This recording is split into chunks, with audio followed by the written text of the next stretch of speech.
if you are in alignment with the universe, with your calling here in this earth, you will be manifesting using the law of attraction at all times.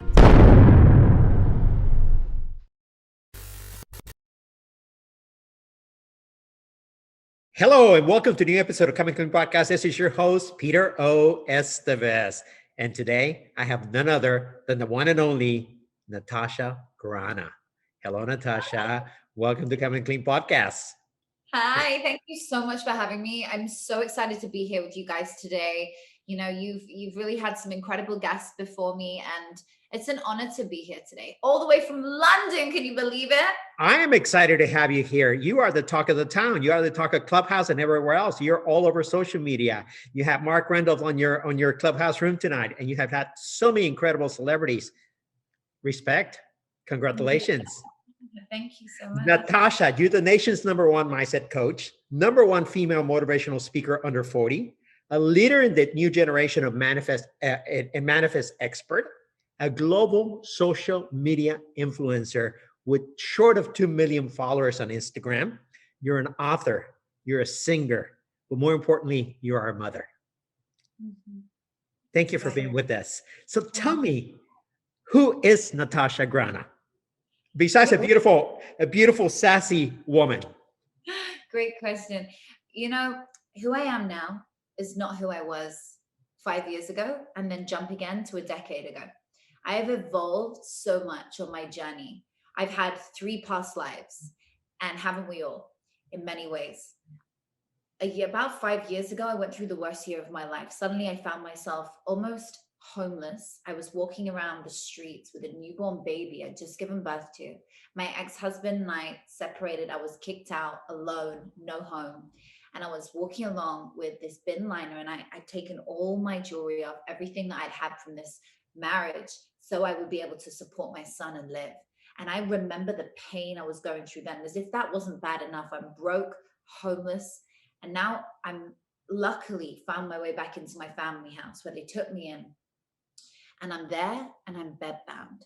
And I was bedbound with an illness for like a year. And I could just start to get up, start to take walks, start to build. But as I built myself up, I built my mindset. And as I built my mindset, I built my career.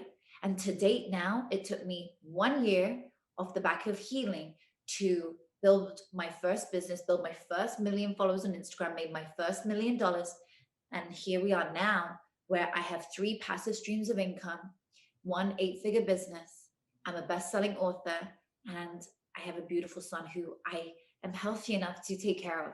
And so anybody can do it. And my message is so powerful because of how many people it has served. I serve a 5 million people community, everybody from the person next door to 9-figure entrepreneurs and over 100 A-list stars.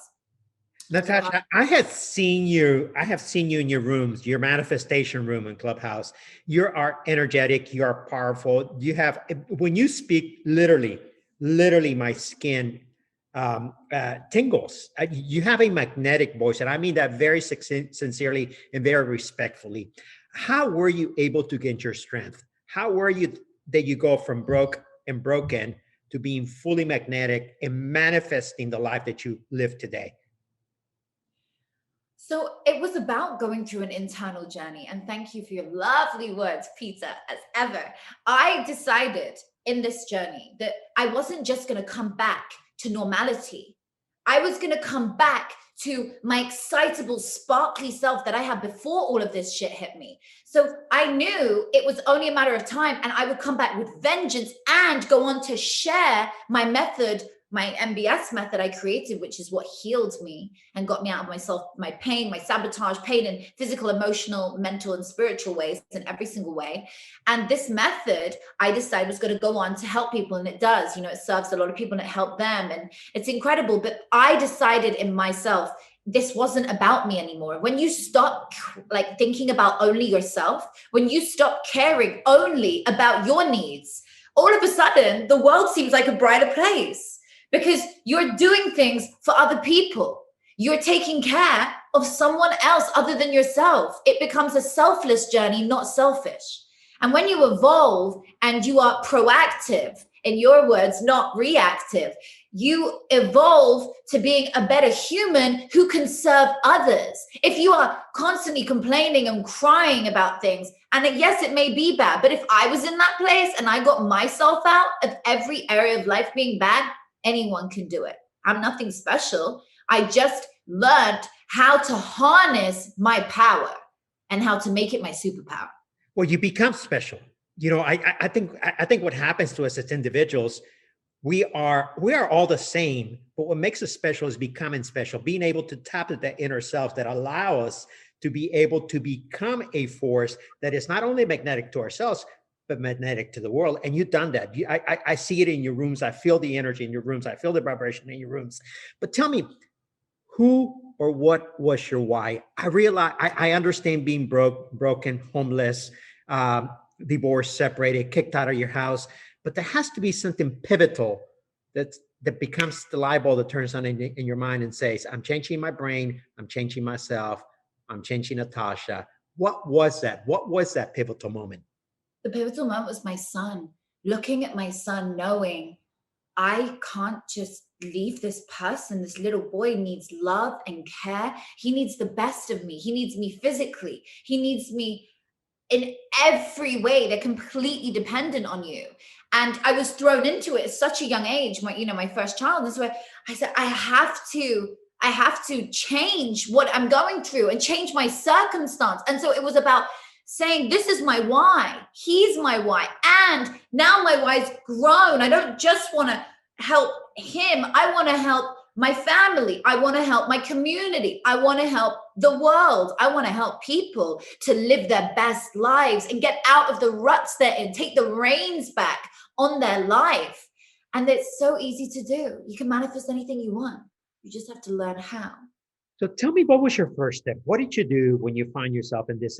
Natasha, old Natasha's gone, new Natasha's reborn. What was your first step? What was the first step to the journey? Or if you want to take us to the MES method, whichever's easier, show me that journey. How does broken Maria or broken Sharon or broken Laura or broken John, how did they begin? How did they begin that journey? So the first thing you want to do is you want to go internalize and say to yourself, like, you have to acknowledge what you're going through. So say to yourself, it's okay, like self-love. Okay. And look at yourself and just say, it's okay. I accept what I'm going through right now. Once you accept what you're going through, you can then work on the blockages which are stopping you from attracting the life you want. So for me, I was feeling broken, broke, alone. All my sparkly, bubbly self you're seeing now was not there anymore because the illness had taken over. And so I decided I'm going to open an Instagram page. Because I knew if I had to force myself to start taking pictures, which of course you don't feel like doing, but you're forcing yourself to put makeup on, you're forcing yourself to feel good. When you fake it till you make it, in my words, you be it till you become it. Yes. You go out there, you show up every day to your best ability. And when you show up to your best ability every day, you have the chance to reap rewards, see change, and achieve. And so every day I would show up and I would show up for this photo shoot for myself and I would take pictures and I would get my partner at the time to take pictures until I started putting them out there. That is the exact opposite thing that somebody who is feeling depressed and broken wants to do. Why do we do that? Because that is called working on your belief system. And when you work on your belief system, you are able to change your destiny, change your destination. It's about the journey and it is about getting in touch with your self-worth again, which is your inner child, the love you have for yourself. You're thinking, why? Because when you want something in life, let's say you want to manifest $1 million business, or you want to manifest even a car, whatever it is you want to manifest. The reason you're not seeing this in your life right now is mostly because your self-worth deep down inside of you was programmed between the age of 0 and 7 into your subconscious mind through experiences, be it positive or negative, that you went through to now, where now you feel you're not worthy of it. So in your subconscious somewhere, there are seeds planted that are saying, You're not worthy of it, Sarah. You're not worthy of earning this. And it's a little voice and it's a thing inside you. And you mostly don't know about it until you go deeper and do the work, which takes me on to what you just said, my MBS method, which is meditational behavioral synchronicity. When you go deeper using a process like this, you are able to work on the blockage, as I just told you. You go deeper, you erase the self-limiting belief, and then you reprogram the subconscious mind with a new belief. And for me, that was doing this Instagram. And then you take action on it. And when you take action on it, which for me, again, was taking those pictures, setting up this account, I started to build a business. And all of a sudden, 3 months later, you have a business you didn't have 3 months before. Or you have a page where you can one day sell. It's about creating the platform first and then injecting the brand, particularly if you're going through a struggle in some way. This is the best way to start. I love it. I love it. I want to dissect a couple of things that you talked about. You have to accept where you are, which means you have to surrender. And a lot of people surrender or confuse surrender by giving up, but surrender is really giving in, admitting that you have an issue, walking towards that issue, and then dismantling the power of the issue. So and I got to take my example when I was a heavy drinker, consider an alcoholic, okay? Until I admitted that I had a problem and I surrendered to the problem, I removed the power for that problem, okay? And I embodied, I regained my power, I regained my strength. So I wanted to touch on that, the importance of it, that a lot of people, they're afraid, even though they're in the midst of what I call desperation or in the midst of survival, okay, they're too afraid to surrender, okay, because they have become, they're in even a state of despair is comfortable, and it's simply comfortable because it's known, okay, not because it's comfortable. And people confuse that. And I think those are the moments where we need to push a little bit harder and harder and harder. It's not being broken, it's breaking through. So I wanted to touch on that. And I also wanted to touch on the fact that you said, be it till you become it. Okay, because it's also very important. And the action that you say, you have to get up, get dressed, get ready, make yourself pretty, make yourself as beautiful as you are, because you're a beautiful woman. And I said that with a lot of love and respect, but make yourself pretty, even though you don't feel like it. Okay, so what was it? What was the first step to gain that little bit of energy? What was it? What were you following somebody? Were you seeing other things in social media? Were you getting a coach or a mentor? What was it that was motivating enough to do something? So my motivation came from a few places. One, I got myself a mentor. Best investment I ever did. When you get yourself a mentor and you invest on programs and you learn about your skill, your craft, you maximize it. You optimize the dream. You magnify the dream. And so that was the first thing I did.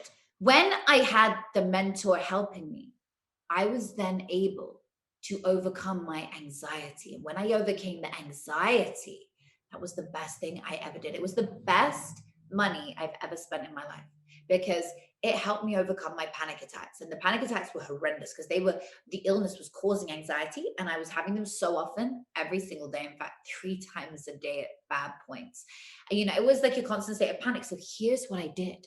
I would go to the mirror every day and I would listen to a motivational track in the background. And at the time I was listening to Denzel Washington. I think he's just fantastic. I love him. He's incredible. Amazing. So I was listening to him, but now I have motivational tracks. They're on YouTube. They've gone viral. They're everywhere. And you become Denzel. Yes. You become it. I was standing in the mirror and I was saying, yes, I am this. And he was saying, you can do this. Today is your first day. You can do this, like motivating. And I would just believe it. I would stand crying. It was pouring down my face, but I was looking at my eyes. You're looking into your soul. Your eyes are the gateway into your soul. And every single day I would listen to this. And then after that, in that state of an elevated frequency, feeling passionate about something, didn't know what at the time.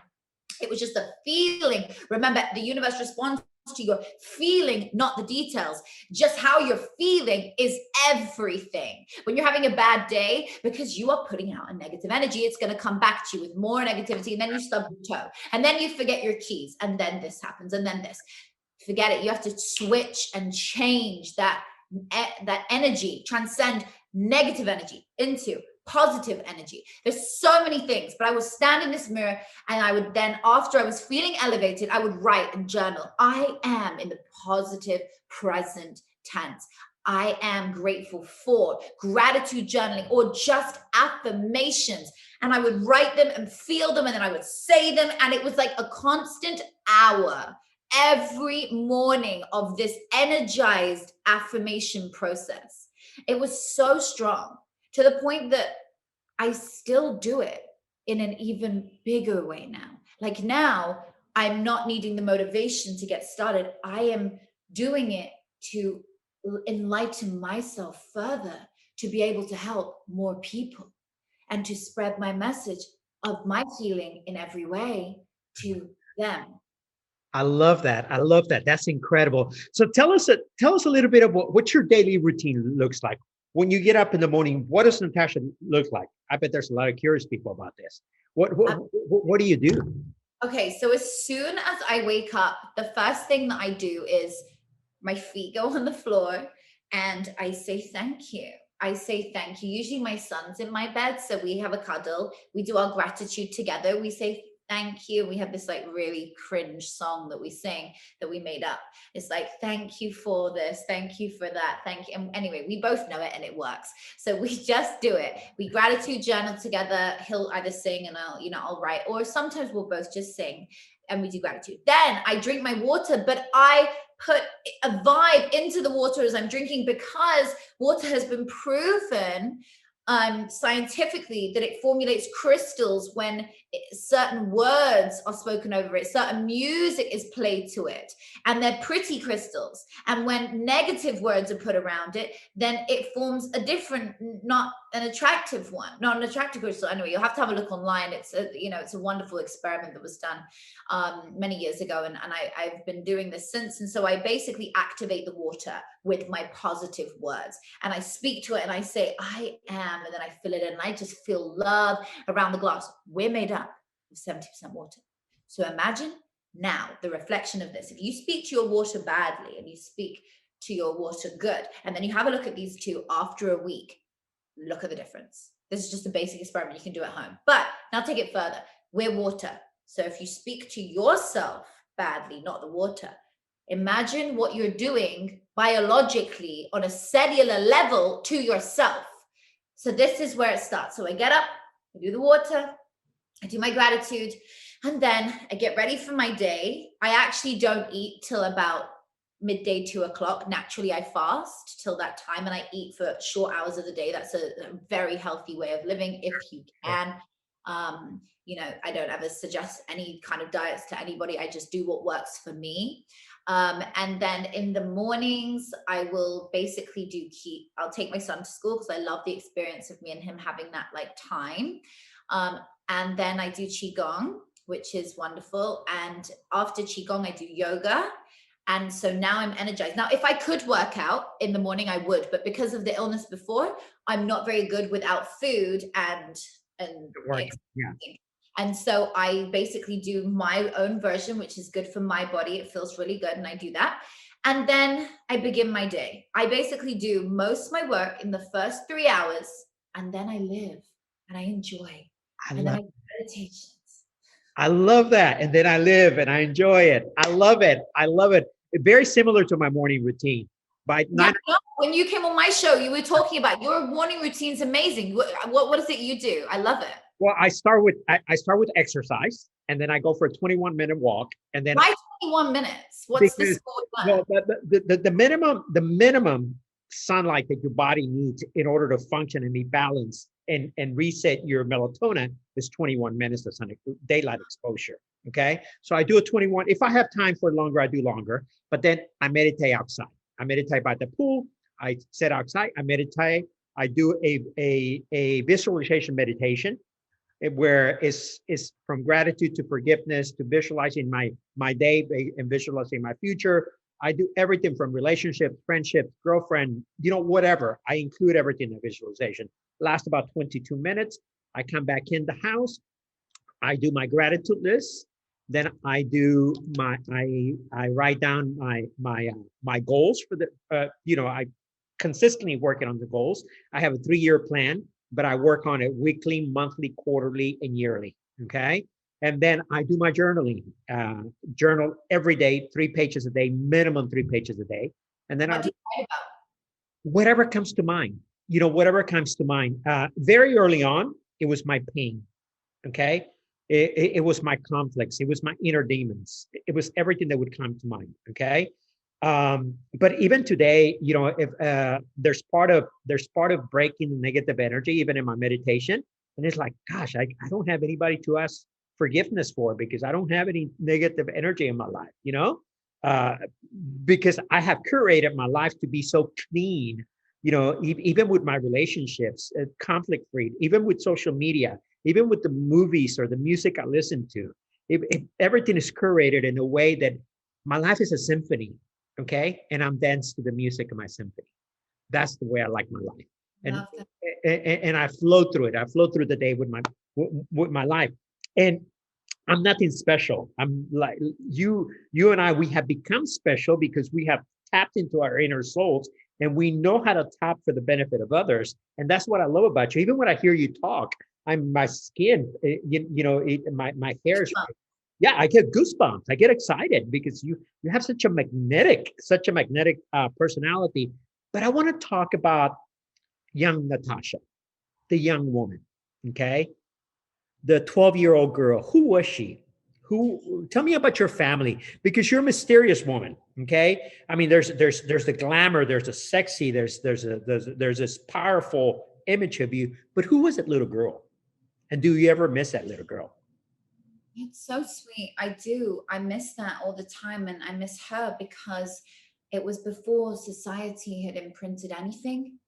And it was before the world starts to change you from this innocent being to the way that society wants you to be, A, but B, you learn about judging people, which is something you are then later now we've gotten rid of again. But it's like you go through this wave through high school, through school, and all of this, where you evolve to be probably not the person that you want to be, but the person you are now needed to go through that evolution. And so I look back and I think, and the reason I miss it, it was everything was carefree, everything was uninhibited. Probably 11 actually was more uninhibited than 12, but I remember dancing. I still dance, but then I would just dance and have fun. And now dance is a part of my daily ritual. It's a part of what I do when I'm thinking about something I want to do in my life further, something I want to evolve, even if it's just a program that I'm creating for another 100,000 people. I want to create something on such a level, and I dance while I do it. I make love to my soul while I do it. It's just a beautiful thing. You just feel the energy of life. It's the chi in your body, the prana. It's all around you at any time. So I miss that. I was the oldest of five. I am the oldest of five. So Okay. that's where my very ambitious, work hard, survival of the fittest comes from. Because when you're one of five and my dad was one of eight, you come from a generation of having to do your best to get past the others and achieve and to help the others below you. So, there was that. Um, and then yeah, that was my early days. But I always had this fiery energy. Like always was just like I just loved performing and using my soul voice in every way. And I love to give the mic to others so that they can speak, be heard, be valued and supported. And that's my life purpose. I love that. I love that. Let's talk about law of attraction. Mhm. Okay. You have curated the life that you wanted. You have basically you live the symphony life that I talked about, right? And you're in the VIP seat playing and dancing to the music. Um, how does the law of attraction work? Does it work? Is it a myth? I know it works. I know it works for me. But Absolutely. yeah, So there's a really famous Napoleon Hill quote, and it says, "What the mind can conceive, if it can achieve, if you believe," something like this. I'm basically, it's almost that what the mind can conceive, it can achieve. And basically it's about believing. Okay, and this is from his book in 1937, Think and Grow Rich. Now, the reason I mention that is that's where my original findings of the secrets of the law of attraction began. And it later was led on to the book, The Secret. I then wrote a book about the law of attraction, etc. So it grew, and I've helped the law of attraction now in today's world where we're at. People turn to me for the missing secret, the link that isn't in the books, the link that isn't shown and written about, because only the elite of the elite and the wealthiest of the wealthiest until today knew about it.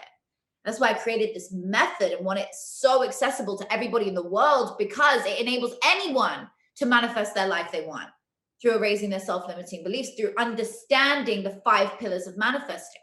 And so the law of attraction was something I learned, applied, and then saw the results of. However, if you are in a flow with the universe, if you are in alignment with the universe, with your calling here in this earth, you will be manifesting using the law of attraction at all times. So I no longer need to think every day, okay, I want to do this. This is what I've got to do. Whereas somebody who's just getting into it and just deciding they want to change their life has to apply a formula.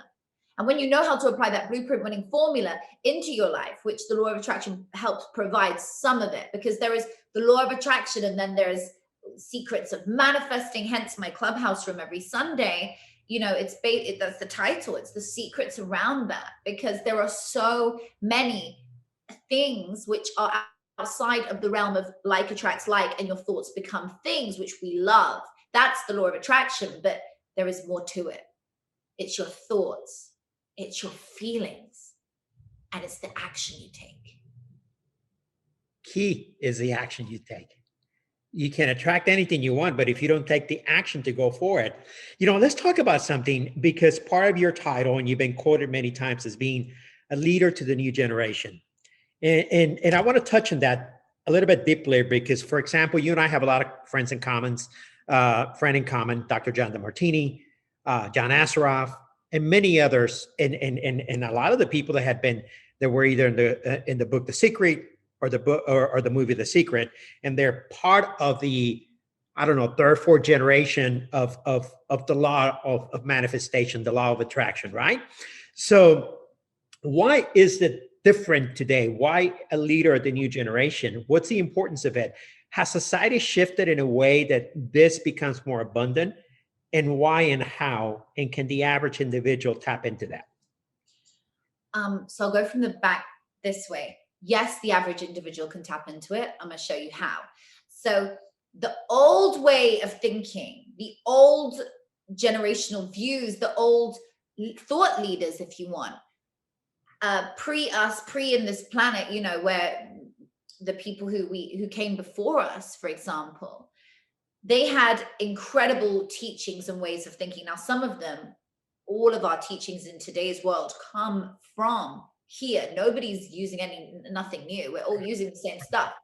However, what happened is there was an evolution and a wave, and the wave of social media came in. And so what's happened now is the new thought leaders are people who have been born out of social media, Clubhouse, Instagram. We've been born from this because our exposure was so big that anything we were projecting went viral quicker than somebody who perhaps had way more credibility to start. That's why the new thought leaders, we're experts, but we have to then make ourselves credible, which is why I released my book a few years ago, which is why I released all my ecosystem, my programs, did training in certain areas, breathing courses, meditation courses, to make sure that I caught up with where my name was, because you get given this platform as a new thought leader. That's where I say get given it by the universe, but we've built in a completely different way. Like now, the people who are known are the ones who have the biggest rooms on Clubhouse, the people who have the biggest Instagrams, the biggest TikToks and YouTubes. And the older thought leaders are keeping up only by interacting with the new thought leaders. Collaborations, right. And that is why I love working with some of my amazing individuals that come on my show, because they are the generation before me, And they were the ones that some of their work I learned from, I admired, they mentored me, and their work is always going to be known.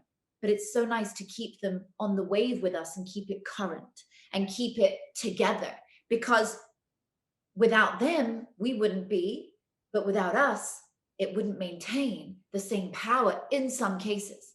And so, it's just about bringing things together and collaborating in today's world. And I love giving that platform to people, and I love going on theirs. So it works both ways. But this isn't for every single thought leader. Some thought leaders are, so current because they are in constant shows and books and like they're constantly out there. But the generational thing, everybody who's coming up through social media, they've been born into social media. That's what we've been in for the last 15 years, 10 years even. These people are looking at their idols, their thought leaders, their spiritual leaders are all on these platforms. And that is where they go to seek that advice. So basically the law of attraction, the secrets, as if we want to call it, has been democratized.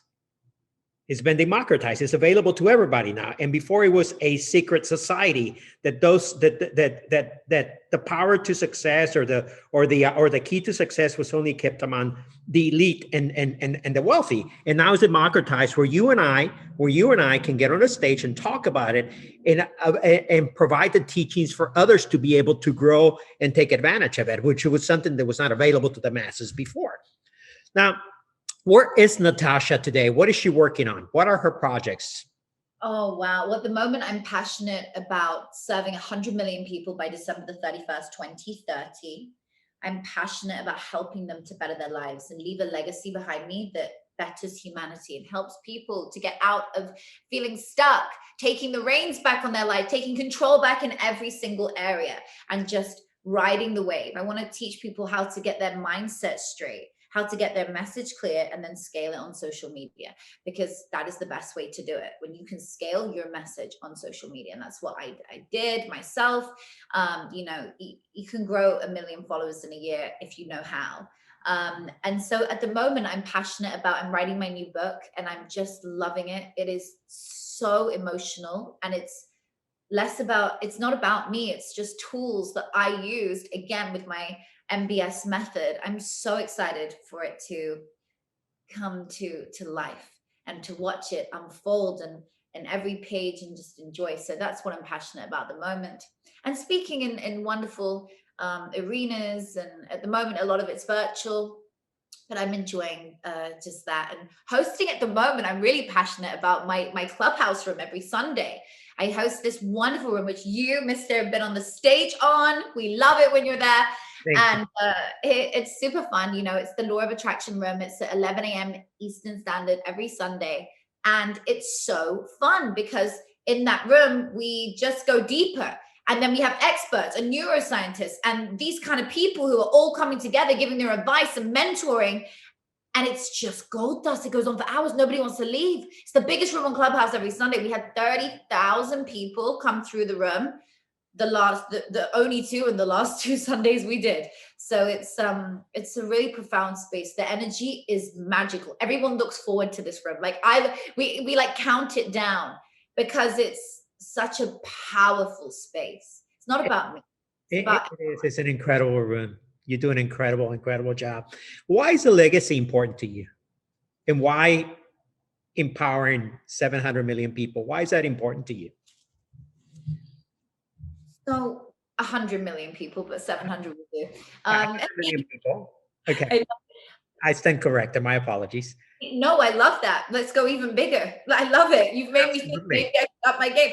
The truth is, I want to leave a legacy because I know that everybody deserves to come here in this planet and leave a legacy. And if you don't, it's not fair. It's because something didn't go right, but it is fair.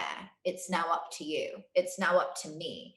And so I, from a selfless place, want to achieve the things I want to achieve, because the more people I reach and the numbers I reach, the more people I can change the lives of. And that will carry on thereafter I'm gone.